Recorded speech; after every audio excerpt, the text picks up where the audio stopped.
우리가 할렐루야 찬양하며 살기에 부족함이 없게 도와주시고 기도하며 살게 하옵소서. 말씀의 반석 위에 서서 사는 우리 모두가 되어지도록 성령님 우리를 붙잡아 주시기 원합니다. 이 시간 연약한 정도 주의 도구로 사용해 주시고 우리 모두 하나님의 말씀의 은혜의 세계 속으로 깊이 나가는 은혜의 역사만 있도록 도와주옵소서. 모든 영광과 찬송과 존귀를 아버지 앞에 돌려드리며 예수님의 이름으로 기도드립니다. 아멘. 믿음으로 승리하는 생활을 기대하는 우리에게 늘 성령의 충만한 역사가 있기를 주님의 이름으로 축복합니다. 예수를 믿지 않은 수많은 사람들이 자신들의 미래와 안정된 성공과 승리에 대해서 큰 관심을 가지고 많은 책을 사서 보기도 하고 또 많은 돈을 들여서 세미나도 하고 또 찾아가기도 하고 있습니다. 성공은 거기에 있다라고 믿는 사람들이 그렇게 하고 있는 것이죠. 알베르트 아인슈타인은 이런 말을 했더라고요. 성공한 사람이 되려 하지 말고 가치 있는 사람이 되려고 해라 라고 했어요. 성공한 사람과 가치 있는 사람은 어떻게 다를까요? 성공한 사람은 다른 이들을 제치고 홀로 그 자리에 오른 사람을 우리는 성공한 사람이다 라고 말합니다. 성공하게 되면 많은 이들에게 박수를 받을지언정 그들과 나눌 것은 없고 그래서 그들의 삶에 큰 영향력을 발휘할 수 없는 것이 성공한 사람들입니다. 성공하고도 다른 사람에게 자비를 베풀고 다른 사람에 잘 섬겨주는 사람이 필요한데 성공하면 다 그렇지 않더라고요. 돈이 조금만 생기고 여유가 조금만 생기면 다 자기를 위해서 살지 이웃을 위해서 사는 사람이 없는 사람, 이것은 성공은 자기를 위한 성공이 되고 마는 것입니다.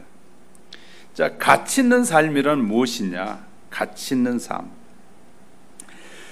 물론 다른 누군가에게 꼭 필요한 사람이 되는 것이 가치 있는 삶이다. 하나님은 저와 여러분이 성공한 사람이 되기보다는 가치 있는 삶을 살기를 원하시는 것 같아요. 그래서 성경을 통해서 우리에게 말씀하시고 하나님은 친히 당신이 이 땅에 오셔서 우리에게 보여주신 것은 사람을 구원하신 그 일을 통해서 가치 있는 일이 무엇인지를 우리에게 가르쳐 주신 것입니다. 누군가의 삶에 영향력을 끼치는 사람을 말하는데 이것은 꼭 필요한 사람이죠. 그래서 타인에게 특별히 의미가 있는 사람을 바로 가치 있는 사람이다 라고 말할 수 있습니다. 오늘 본문에서 바울은 로마의 감옥에서 빌립보에 있는 성도들이 편지를 쓰면서 지금까지 자기가 살아온 삶을 여러 가지로 정립하고 정리해 놓은 것들을 또 권면으로 쓰고 있음을 알 수 있습니다. 바울의 과거는 율법 안에서 의를 열심히 추구하며 살았다라고 자기를 고백합니다. 그런데 예수 그리스도를 만남으로 참된 부활을 발견하고 나서 자신이 생각하고 추구했던 모든 것을 배설물로 여겼고 쓰레기같이 여겼다라고 고백하고 있습니다. 그리고 부활을 좀 더 깊이 알고자 추구했다. 그냥 우리 예수만 믿으면 되는 걸로 착각하는 사람이 많아요. 예수를 알았으면, 믿었으면 이제부터 그분을 알아가는 삶이 필요합니다. 그분을 더 깊이 알아야 되고 그분이 나를 왜 이 수많은 사람들 속에서 구원해 내셨는지에 대해서 알고 그분이 원하신 뜻을 따라 사는 삶을 살아가야 되는데 우리는 그냥 믿습니다 그러고 다 끝내버리려고 할 때가 얼마나 많이 있는지 몰라요. 우리는 그것이 아니라 여기에서 우리는 기억해야 될 것이 있습니다. 바울은 갈망한다. 다시 말해 경주자의 삶을 통해서 하나님이 나와 같은 죄인을 부르신 후에 만나주시고 불러서 하나님의 자녀가 되게 한 이후에 나에게 요구하신 바를 이루기 위해서 나는 그 뜻이 이루어지도록 갈망하고 있다. 그 표대를 향해서 열심히 달려가고 있다. 그러므로 사랑하는 성도들아, 여러분들도 나와 같이 예수를 나의 구주로 믿었다면 그 소망 가운데 목적을 정해놓고 그것을 향해서 열심히 달려가는 자가 될 때 하나님의 구원이 이루어지게 된다라고 말하고 있거든요. 그러면서 지혜로운 솔로몬 왕은 이렇게 말하고 있습니다. 승리하는 그 마음의 자세가 너무너무 중요하다. 잠언 23장 7절에서 대저 그 마음이 생각이 어떠하면 그 위인도 그러한즉 이라고 말해요. 바울은 오늘 본문에서 형제들아 나는 아직 내가 잡은 줄로 여기지 아니하고 오직 한 일 즉 뒤에 있는 것을 잊어버리고 앞에 있는 것을 잡으려고 표대를 향해서 그리스도 예수 안에서 하나님의 의에 부르신 부름의 상을 위하여 달려가노라. 하나님께서 우리를 부르신 후에 바울이 깨달은 건 이것이죠. 나를 위해서 이렇게 열심히 표대를 향해 살아갈 때 하나님이 나를 위한 상급이 준비됐다는 걸 알았다 그 말이에요. 하나님은 우리를 그냥 부르신 것이 아니고 부르신 다음에 믿음의 사람들이 열심히 그렇게 하나님의 뜻을 따라 살았느냐에 따라서 상급이 주어짐을 알았다.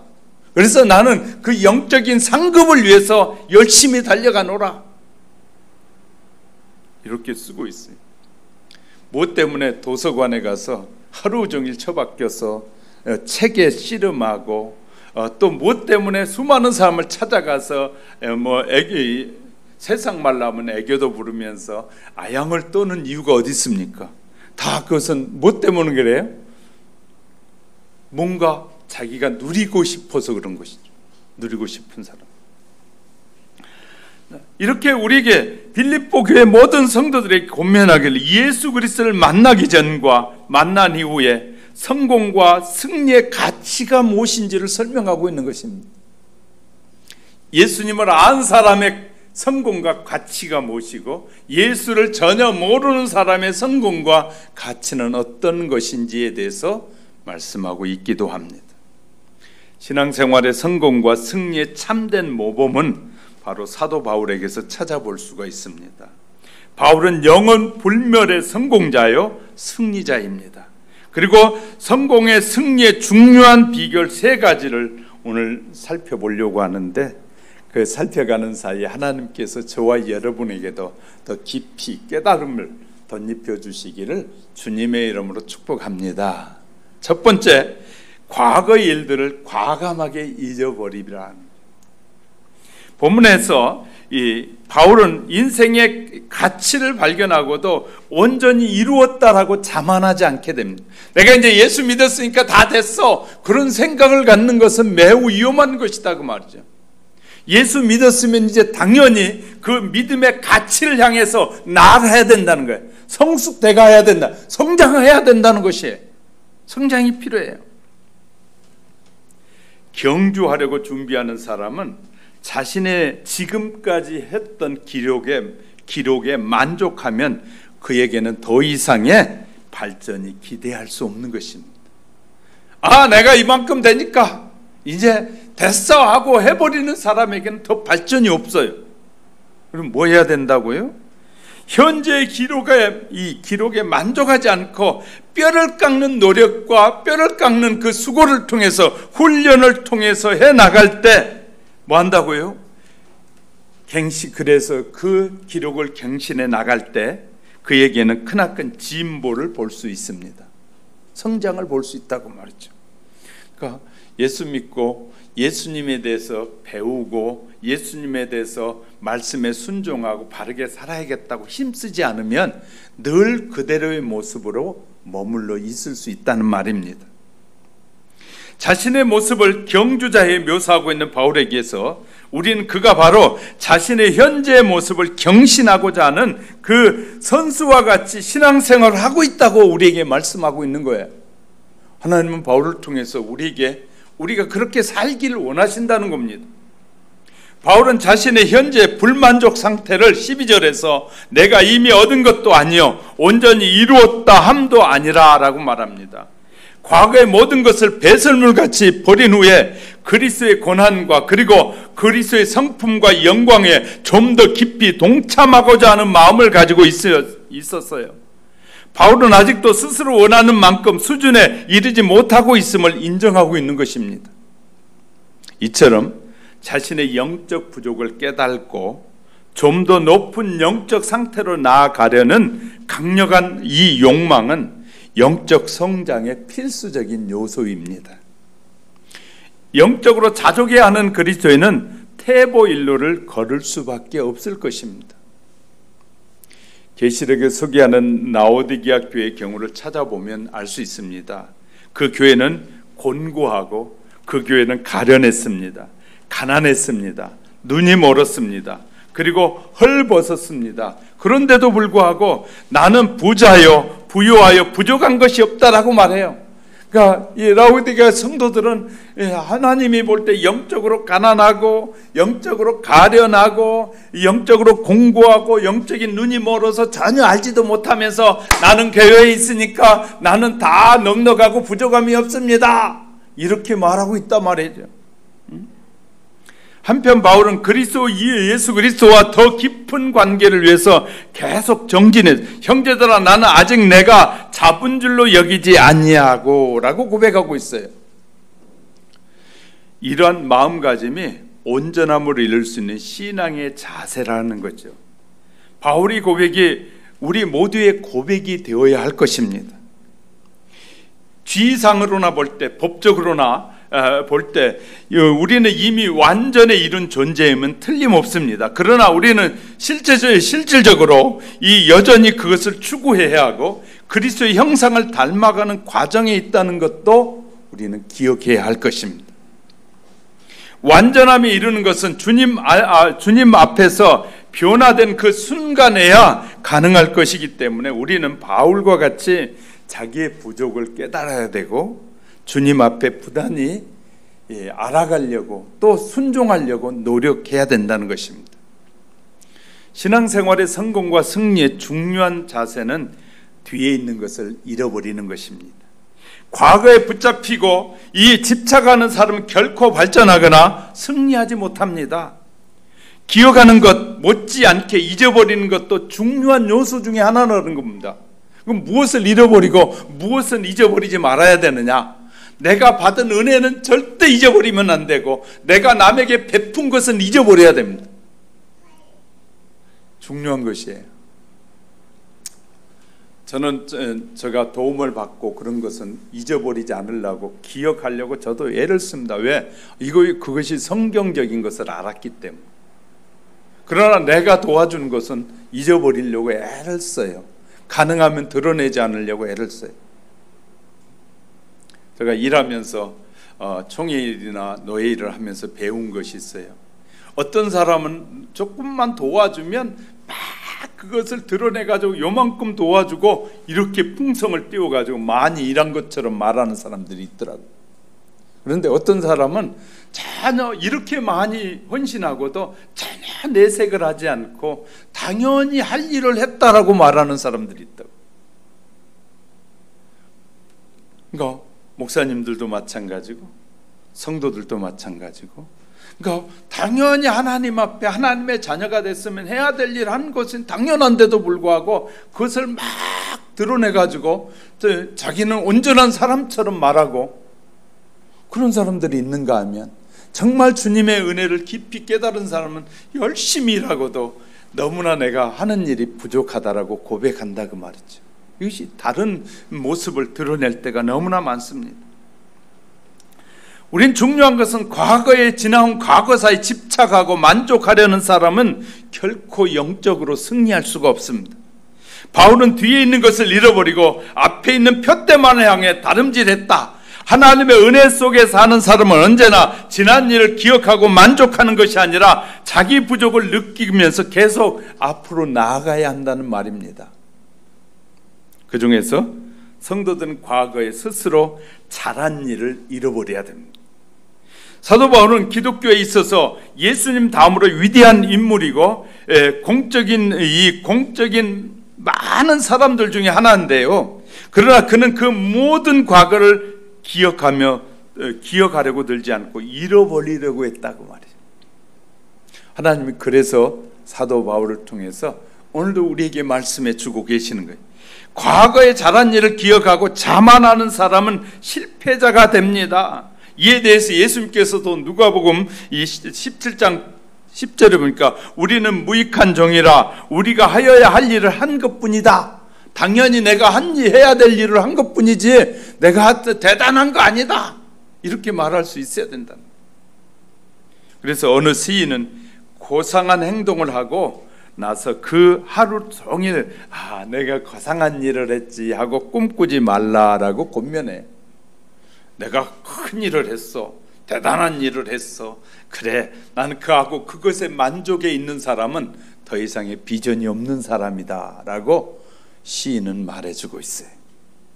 두 번째는 성도들은 과거에 실패한 일을 잃어버려야 됩니다. 아마 사도 바울만큼 잘못한 과거가, 수치스러운 과거를 가진 사람도 없을 것 같아요. 사도행전 7장에 보면 유대인 열심 당원들이 예수님 이 교회 안에 열심히 있는 일꾼들, 집사님들이 막 이렇게 세워지니까 그 집사님들, 일꾼들을 죽이는데 가장 앞장설 때 스데반이 순교하게 되는데, 스데반의 순교에 그 현장에 누가 있었냐? 바울이 있었어요. 그리고 이 스데반 집사이가 죽어갈 때 그 옷을 벗겨가지고 그 옷을 이 바울에게 가져다 줬어요. 다시 말해 스데반이 죽었다라는 것을 알려주는 사건이기도 합니다. 이렇게 철저하게 이 바울은 첫 번째 순교자인 스데반 집사를 죽일 때 가담한 살인자였어요. 그의 손에는 살인의 피가 흐르고 있은 자였어요.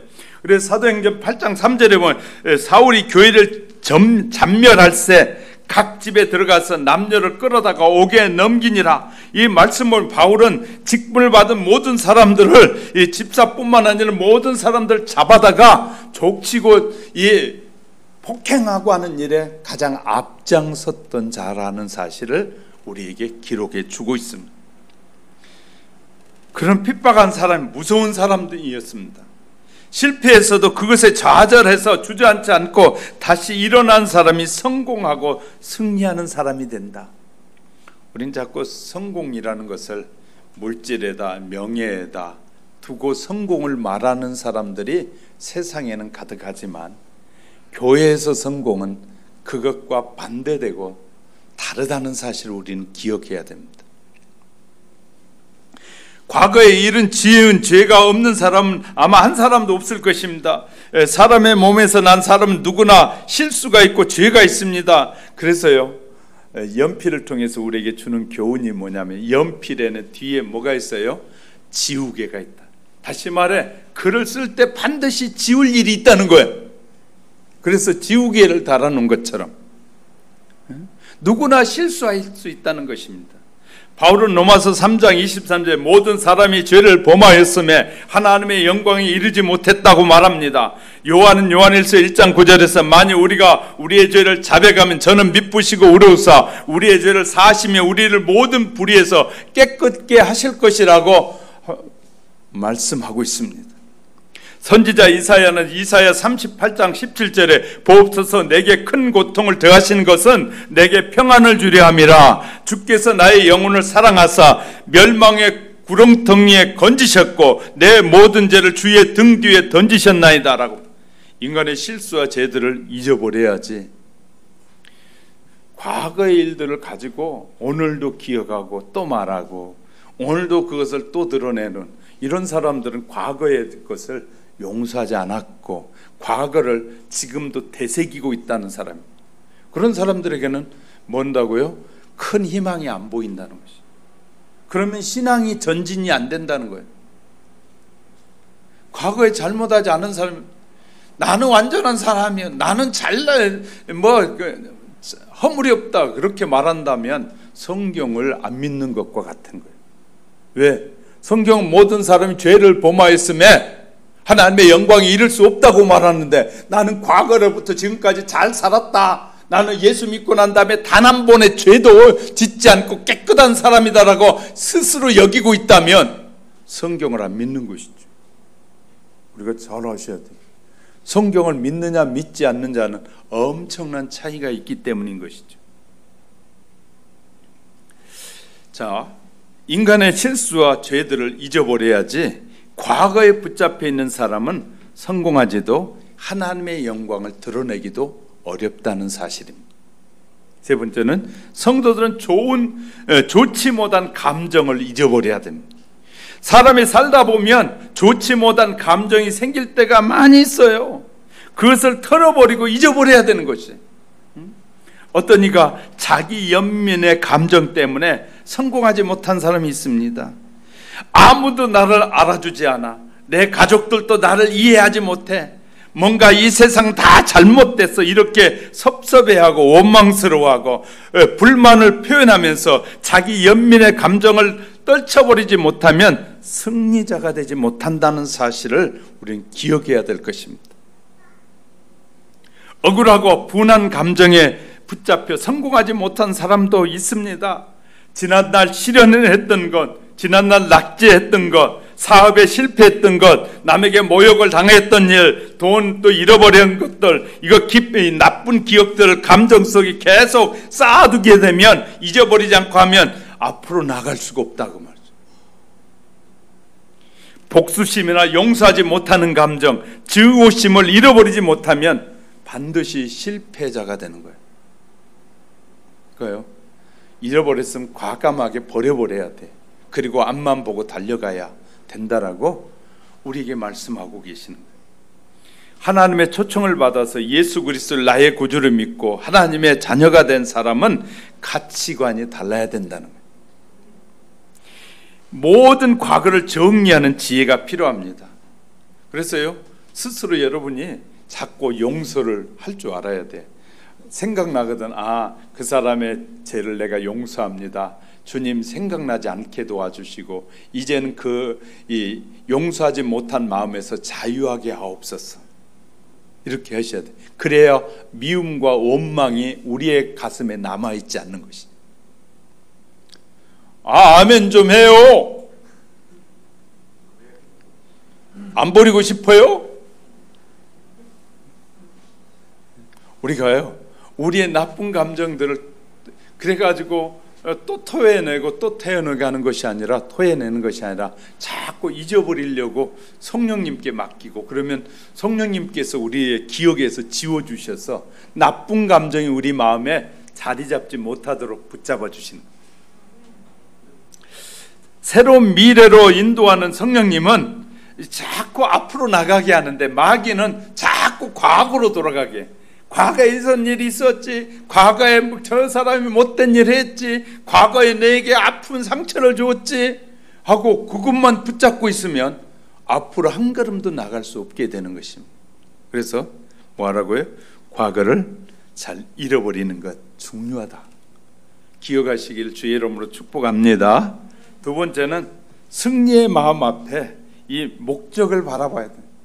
우리의 마음의 승리를 위해서 산다면 그 앞에 있는 목적을 바라봐야 됩니다.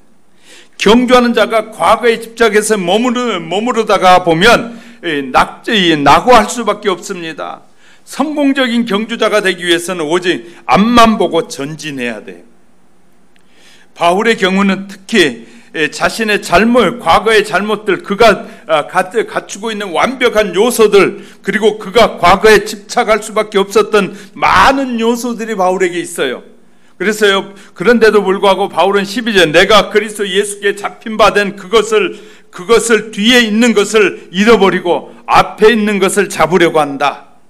과거에 내가 훌륭했고 아름다운 삶을 살았던지 많은 상처를 받았던지 이런 것들 다 잊어버리고 이제부터는 새로운 삶인데 오직 주님이 내게 보여주신 그 축복의 삶을 향하여 힘차게 달려간다.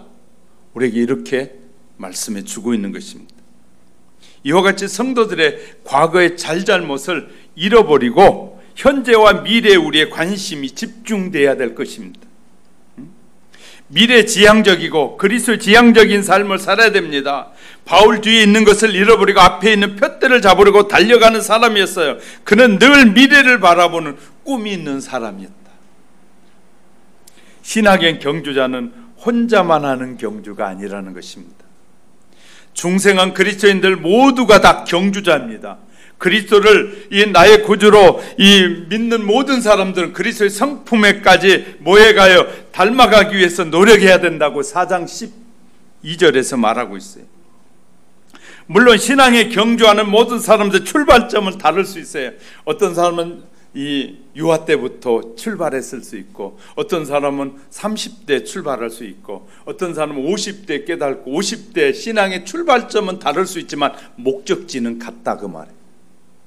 저와 여러분이 이 같은 목적지의 꿈을 가지고 목표를 정하고 달려가야 된다는 거예요.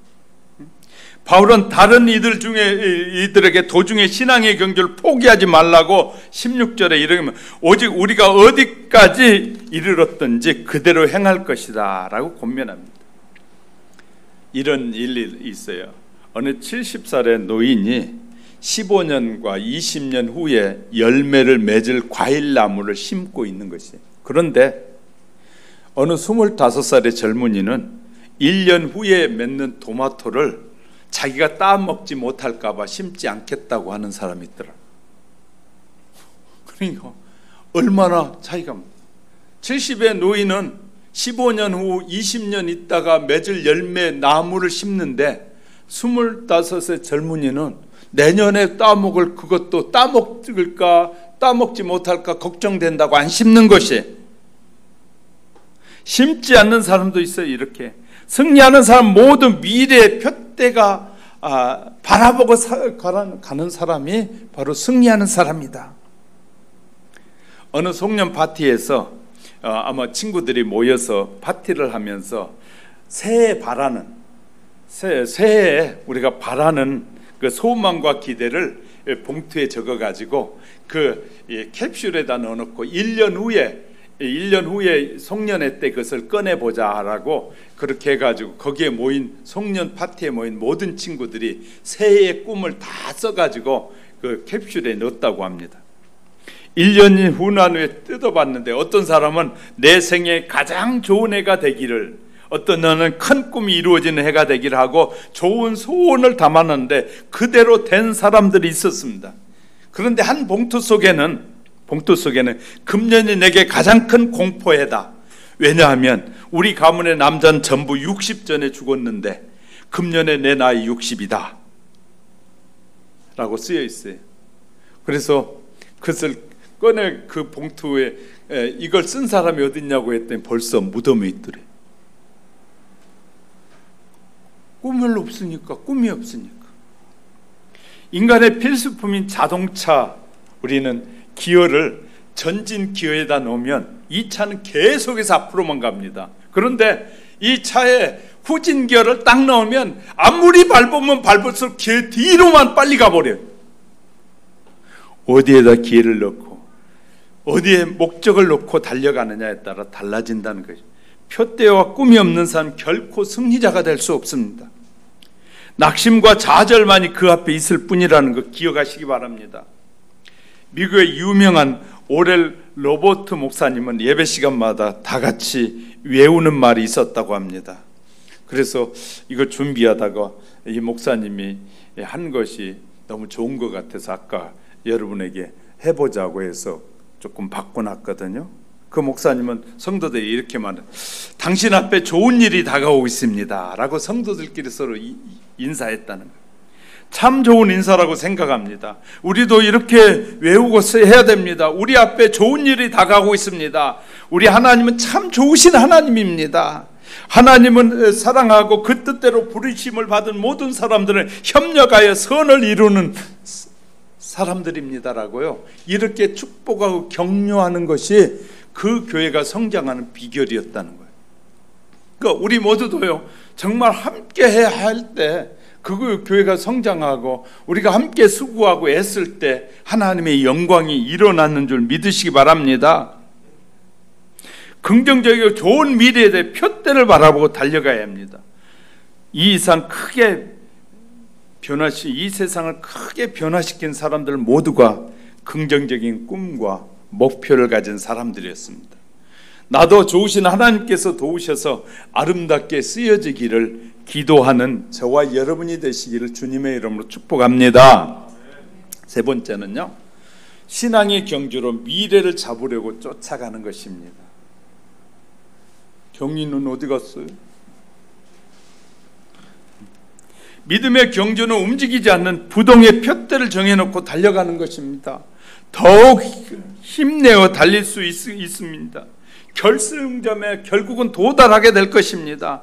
영적 경주에서 표대는 14절에 표대는 뭐냐? 성경 우리에게 분명히 말합니다. 모든 신자들의 표대는 바로 예수 그리스도다. 할렐루야. 저와 여러분의 신앙인 하나님의 부르심을 받은 저와 여러분의 마지막 표대는 오직 예수 그리스도. 그만을 위해서 우리는 달려가야 한다는 거예요.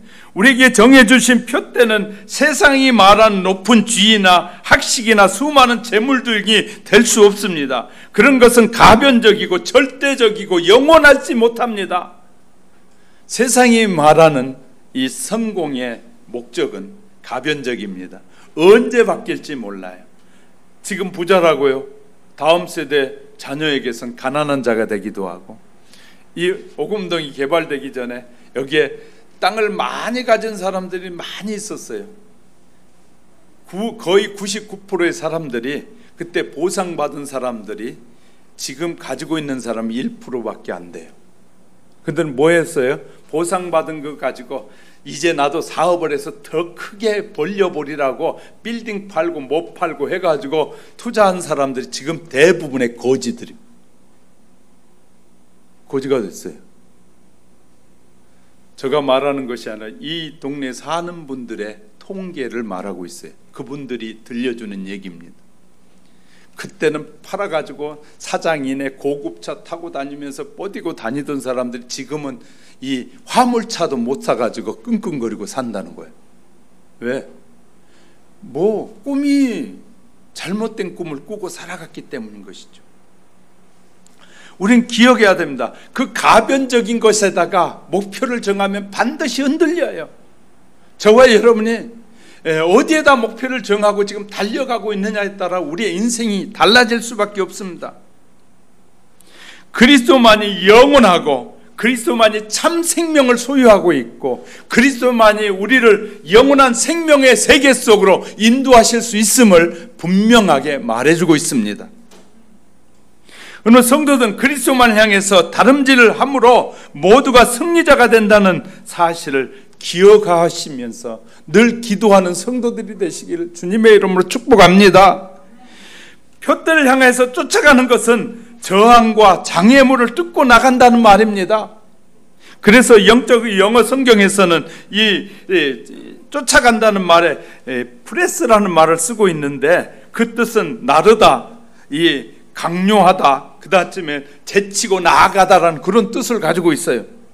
신앙생활에서 승리하는 신앙생활을 하려면 저항의 장애들을 만날 때 그것을 극복하고 뿌리치고 나가야만이 신앙생활의 승리자가 된다는 거예요.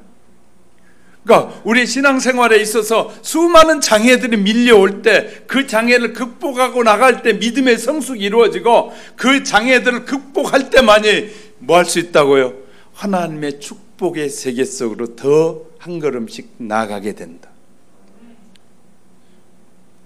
우리가 버릴 수 없고 끊을 수 없다고요. 그것은 내 마음에서 그런 마음을 갖고 있기 때문에 할 수 있다라는 믿음을 가지면, 그리고 성령님을 의지하여 기도하면 주님께서 도와주셔요. 할렐루야. 그런 의지가 약한 것 뿐이지, 그런 강한 의지를 가지고 의지하고 나아가면 반드시 하나님이 응답해 주셔요. 자기의 의지력의 부족은 생각 안 하고 이렇게 말해. 해봐도 안 되던데요? 안 되던데. 그 안 된다는 생각을 가지고 있으니까 안 되는 것이에요. 하나님은 우리에게 창조적인 능력을 주셨는데, 창조적인 능력이란 뭐냐면 예수 그리스도 안에서 내가 할 수 없을 때 나를 만드신 이에게 맡기면 그분이 도와주시겠다는 거야. 할렐루야. 그래서 반드시 이기게 하시겠다는 거예요. 반드시 승리케 하시겠다는 거예요. 하나님은 반드시 저와 여러분의 인생에 새로운 삶의 장르를 열어주시겠다는 거예요. 할렐루야. 그런데 그것을 끝까지 의지하지 않는 것이 문제라는 것입니다. 우리는 기억해야 됩니다. 수많은 장애를 밀쳐내고 나가야 합니다. 하나님은 우리의 생에 결코 언제나 햇빛이 비친 푸른 창공과 이 장미와 같이 아름다운 것만을 약속해 놓지 않았어요. 하나님의 자녀들에게도 똑같이 세상 사람들과 똑같이 수많은 장애를 만났을 때 이 세상 사람들은 넘어질지라도 하나님의 자녀는 예수 그리스도를 믿음으로 말미암아 이겨낼 수 있는 힘을 주시겠다고 약속하고 있는 것이에요. 이것이 다른 것이에요. 그래서 우리는 반드시 마지막에는 승리자가 될 수밖에 없어요. 할렐루야.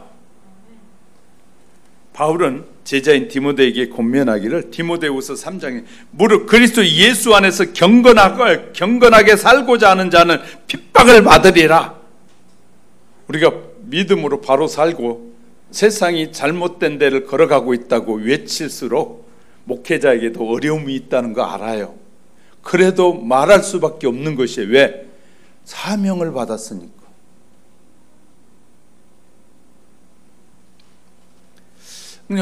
잘 알아야 돼요. 세례 요한은 죽을 것 알고도 외치잖아요. 스데반도 예수 그리스도가 바로 우리의 메시아라고 말하면 자기에게 돌이 날아와서 돌에 맞아 순교할 줄 알고도 그 말을 할 수밖에 없는 것이 하나님의 사람이에요. 할렐루야. 세상 지도자들이 원하는 말하고 살으려고요? 그렇다면 나는 하나님의 종이 아니라 세상 사람의 종이 되는 거예요. 하나님의 일꾼은 죽는 한이 있더라도 하나님의 말씀에 순종하고 그 뜻을 따라 사는 것이 하나님의 일꾼이에요. 우리는 온 세계가 존경한 아브라함 링컨 대통령에 대해서 많은 사람이 알아요. 그런데 그가 수많은 역경과 실패와 얼마나 많이 싸운 줄도 아실 겁니다. 1981년에 사업에 실패하고 파산합니다. 1832년에 주의회 의원으로 출마했다가 실패합니다. 1848년에 상원의원으로 출마했다가 실패합니다. 1856년에 부통령으로 출마했다 패배합니다. 1860년에 아브라함 링컨은 계속 실패와 투쟁의 결과 미국의 대통령으로 당선됐습니다. 그때까지는 그가 완전한 패배자였습니다. 사람들이 볼 때는 저 사람 패배자. 그런데 하나님이 아브라함 링컨을 쓰시려고 그를 세우시니까 그가 불가능한 가운데 대통령이 되게 됩니다.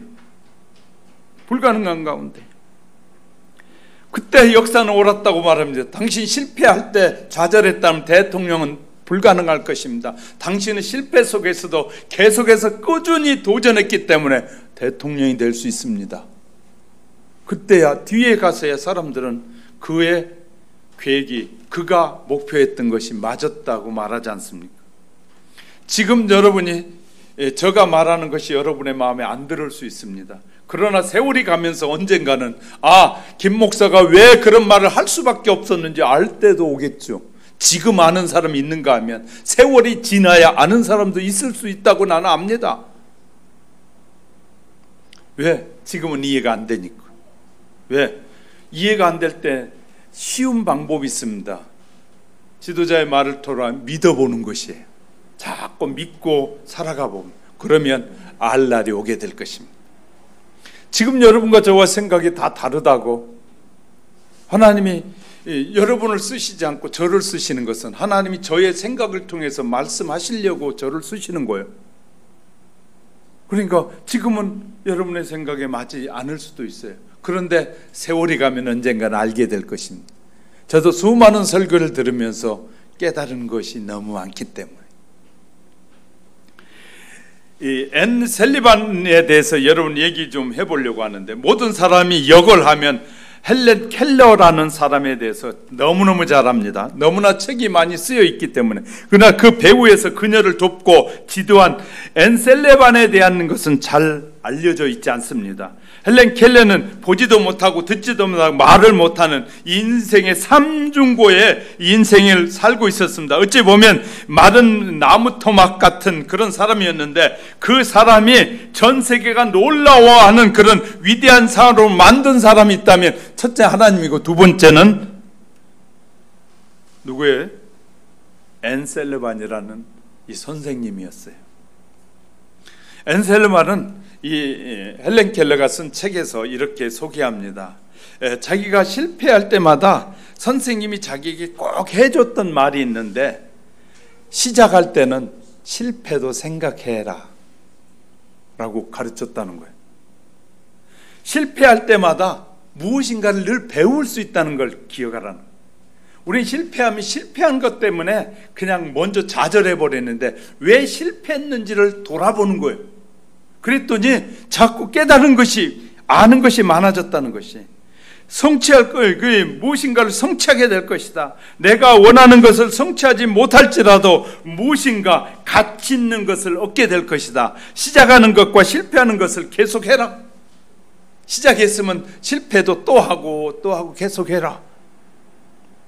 이렇게 말해줬다는 것이, 난관을 뚫고 쫓아가는 사람만이 성공할 수 있고, 인내하고 가르친 선생님, 그런 선생님 또 말하고 또 말하고, 헬렌 켈러가 안 보이고 안 듣고 들을 수가 없으니까 포기할 때마다 또 붙잡아주고 또 붙잡아주고 해서 그를 그렇게 위대한 여인으로 세울 수 있었던 것은 그 뒤에서 수고하신 성령님과 이 좋은 앤 셀레반이라는 이 선생님의 역할이 컸다는 사실. 근데 우리는 뒤에서 그렇게 도와준 사람 별로 소중하게 여기지 않지 않습니까? 그 사람만 소중하게 여길 때가 얼마나 많습니까? 니느웨 경주에는 마지막으로 상급을 바라보는 것입니다. 경주자가 상급을 바라지 않을 수 없습니다. 사도 바울도 하나님이 주신 상급을 바라봤다. 세상이 주는 상급과 축복은 가변적이지만 하나님이 주신 상급은 영원하다. 이때는 좀 아멘 하셔요. 세상에서 얻은 모든 여러분이 말하는 성공의 대가는 가변적이지만 하나님이 우리에게 약속하신 모든 성공의 축복은 영원하다. 할렐루야. 이게 다른 것이에요. 그러니까 여러분은 결정을 해야 되는데, 영원한 것을 추구하고 살 것인지 가변적인 것을 설정하고 살 것인지 여러분이 결정하셔야 돼요. 그런데 저는 여러분에게 분명히 말씀드립니다. 영원한 것에 여러분의 마음을 정하시고 변함없이 인내하며 달려가는 지혜가, 열심히 살아가는 지혜가 여러분의 있기를 주님의 이름으로 축복합니다. 말씀을 정리하겠습니다. 오늘 우리의 신앙생활의 성공과 승리를 거두는 비결을 말씀드렸습니다. 과거의 일을 잃어버려야 된다. 앞에 있는 푯대를 향해서 나가야 된다. 푯대를 향하여 어떤 이 저항과 문제가 있어도 밀쳐 제치고 싸우면서 나가야 된다. 이제 이렇게 우리가 배운 것들을 어떻게 해야 된다고요? 내 삶에 적용해서 그 말씀을 따라 살아가게 될 때 그 축복이 우리의 것이 되는 줄 믿으시기 바랍니다. 오늘도 하나님께서 저를 통해서 말씀하시고자 하시는 이 생명의 말씀이 여러분의 가슴 속에 새겨져서 영원토록 아름다운 열매를 맺는 역사만 있기를 주님의 이름으로 축복합니다. 기도하겠습니다. 고마우신 하나님 아버지, 어리석고 부족한 우리들에게 오늘도 귀한 말씀을 허락해 주셨사오니 감사합니다. 우리의 삶의 여정을 주장해 주시고 한 걸음 한 걸음 더 주님께로 더 향하는 우리 모두가 되도록 붙잡아 주시옵소서. 우리에게 말씀하시는 생명의 말씀이 살았고 운동력 있게 도와주시고 수많은 유혹을 이기고 승리의 길을 걷는 능력의 말씀이 되도록 붙잡아 주옵소서. 우리를 억만 죄악 가운데서 건지시고 구원하시고 우리를 생명의 길로 인도하시는 예수님의 이름으로 기도드립니다. 네, 285장 부르시면서 준비한 예물을 하나님 앞에 드리겠습니다.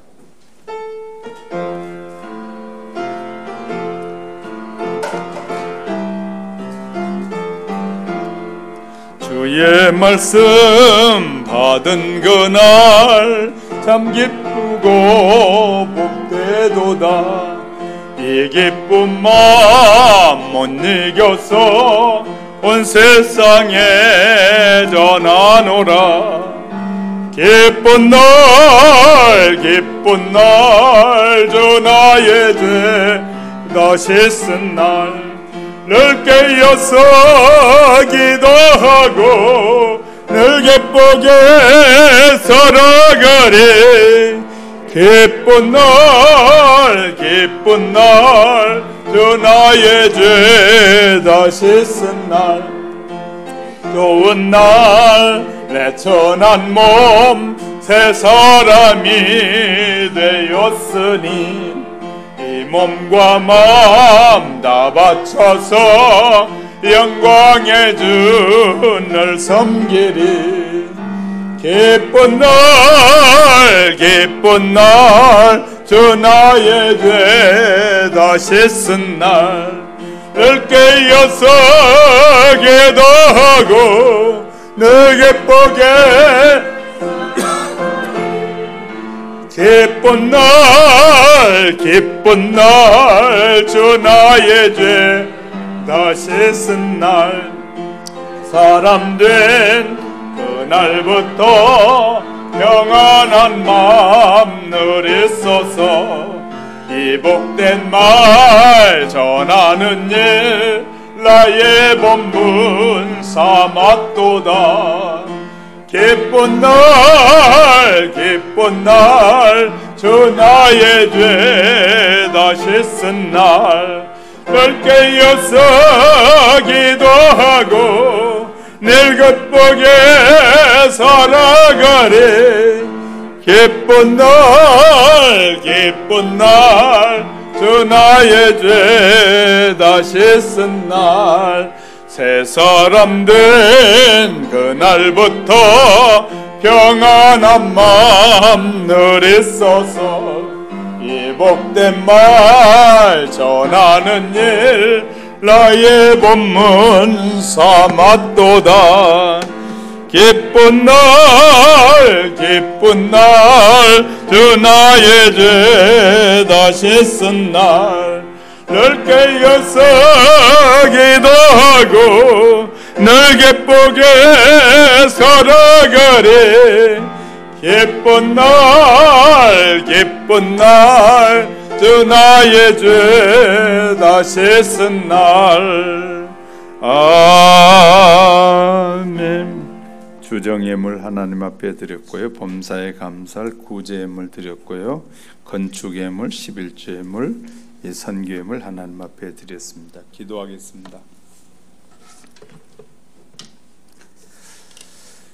믿음과 소망과 사랑을 베풀어 주신 고마우신 하나님 아버지, 우리에게 믿음을 주셔서 오늘 거룩한 주일에 영과 진리로 예배 드리게 하시고 예물을 봉헌할 수 있는 믿음을 허락해 주심을 진심으로 감사를 드립니다.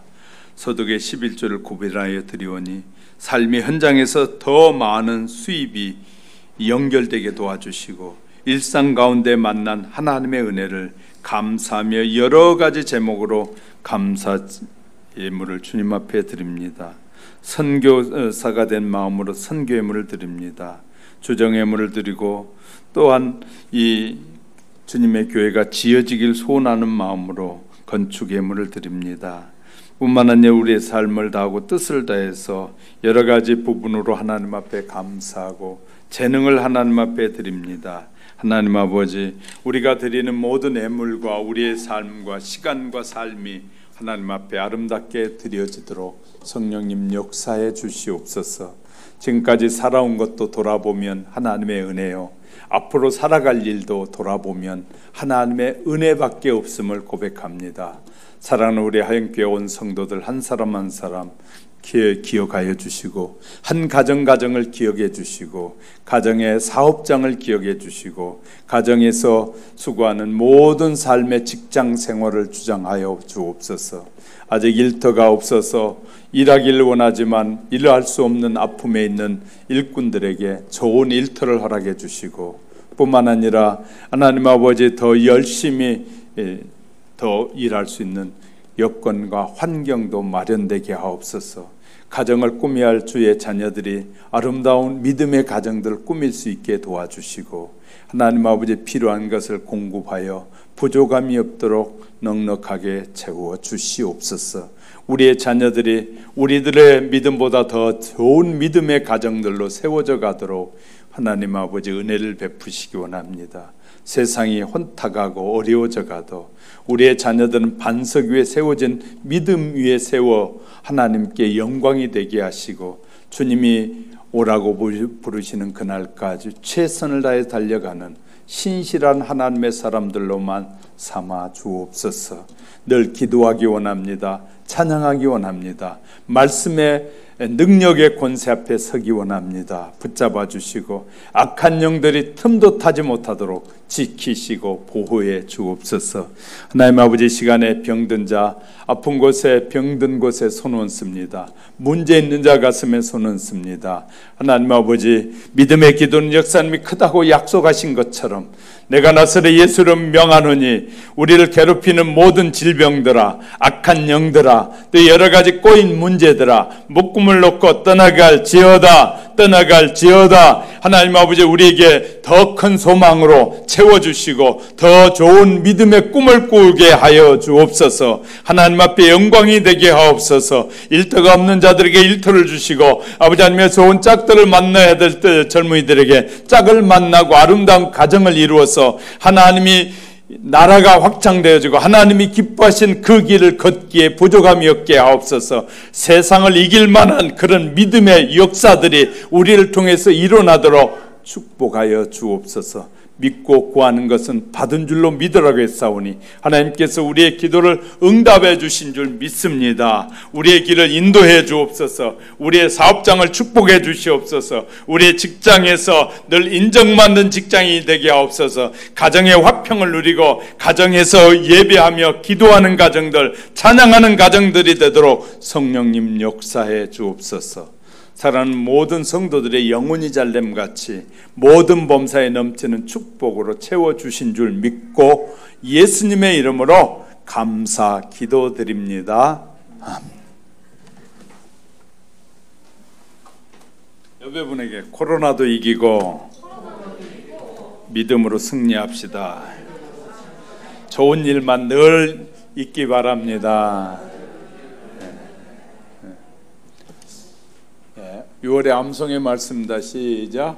요한일서 5장 4절 말씀. 무릇 하나님께로부터 난 자마다 세상을 이기느니라. 세상을 이기는 승리는 이것이니 우리의 믿음이니라. 아멘. 우리 309장 힘차게 부르고 마지막 절에 일어나 심축도로 마치겠습니다.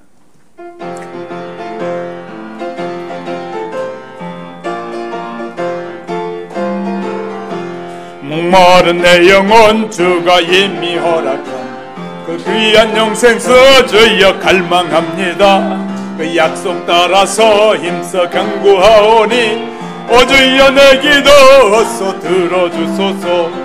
예수의 사랑 예수의 사랑 바다 물결같이 내게 임하니 영광의 물결에 온전히 쌓여서 내 영혼의 기쁨 한량없도다. 주 내게 약속한 큰 비 내려주시려 은혜의 저 구름 건너편에 떠올라 그 귀한 징조가 내게 밝게 보이니 나의 힘을 다하여 주께 간구합니다. 예수의 사랑 예수의 사랑 바다 물결같이 내게 임하니 영광의 물결에 온전히 쌓여서 내 영혼의 기쁨 한량없도다. 은혜의 소낙비 지금 흡족이 내려 구원의 큰 강물을 넣자고 넘쳐서 죄주한 문제 모두 씻어버리니 낮에 그 은혜를 충만하게 받았네. 예수의 사랑 예수의 사랑 바다 물결같이 내게 임하니 영광의 물결에 온전히 쌓여서 내 영혼의 기쁨 한량없도다. 그 차고 넘치는 주의 은혜의 물결 힘차게 밀려와 내게 만족합니다. 할렐루야로 주를 찬송하오니 내 맘의 기쁨이 항상 충만함이라. 예수의 사랑 예수의 사랑 바다 물결같이 내게 임하니 영광의 물결에 온전히 쌓여서 내 영혼의 기쁨 한량없도다.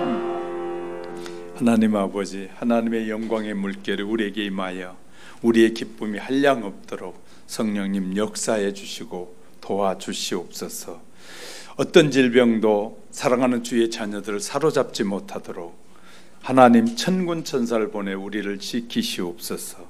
세계가 떨고 믿지 않는 수많은 사람이 코로나로 떨고 있을 때 우리는 예수로 인하여 기뻐하고 즐거워하게 하옵소서.